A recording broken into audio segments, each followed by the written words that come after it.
హరే కృష్ణ. వాల్మీకి రామాయణాన్ని అనుసరించి శ్రీరామచంద్రుడు ఒక్కొక్క యోజనము 8 మైళ్ళకు సమానం. 1 మైలు అంటే 1.61 కిలోమీటర్లకు సమానం.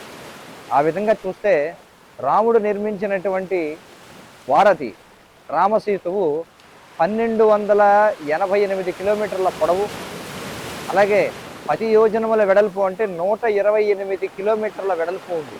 అంటే మీరు ఒకసారి ఊహించండి, 1288 కిలోమీటర్ల పొడవు, 128 కిలోమీటర్ల వెడల్పు ఉన్నటువంటి సేతువుని రాముడు నిర్మించడం జరిగింది. అయితే శ్రీమద్భాగవతం 5వ స్కందంలో సుఖదేవ గోస్వామి భరతవర్షంలో ఉన్నటువంటి ద్వీపాల గురించి వివరిస్తూ ఆయన స్పష్టంగా సింహళ ద్వీపాన్ని, లంక అనేటువంటి ద్వీపాన్ని విడిగా చెప్పడం జరిగింది. అలాగే ఇప్పుడున్నటువంటి ఏదైతే శ్రీలంక ఉందో అది భారతదేశానికి కేవలం సుమారుగా 40 కిలోమీటర్ల దూరంలో మాత్రమే ఉంది. అంటే శాస్త్ర వివరణలను బట్టి చూస్తే ఇప్పుడు ఏదైతే శ్రీలంక అని మనం భావిస్తున్నామో అది వాస్తవంగా శాస్త్రాలలో చెప్పబడినటువంటి శ్రీలంక కాదు. ఇది ఆచార్యుల యొక్క అభిప్రాయం.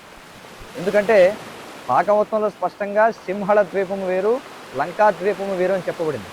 ఇప్పుడున్నటువంటి శ్రీలంకని పూర్వం సిలోన్ అని అనేవారు. సిలోన్ అంటే సింహళ అనే దానికి వికృత పదం సిలోన్ అని పలికేవారు. కానీ అది లంక కాదు అని ఆచార్యులు చెబుతున్నారు. రామాయణాన్ని మనం పరిశోధన చేసినట్లయితే మనకు అర్థమయ్యే విషయం, శ్రీలంక భారతదేశానికి నైరుతి మూల ఉంది, కానీ ఇప్పుడున్నటువంటి శ్రీలంక భారతదేశానికి ఆగ్నేయ మూల ఉంది.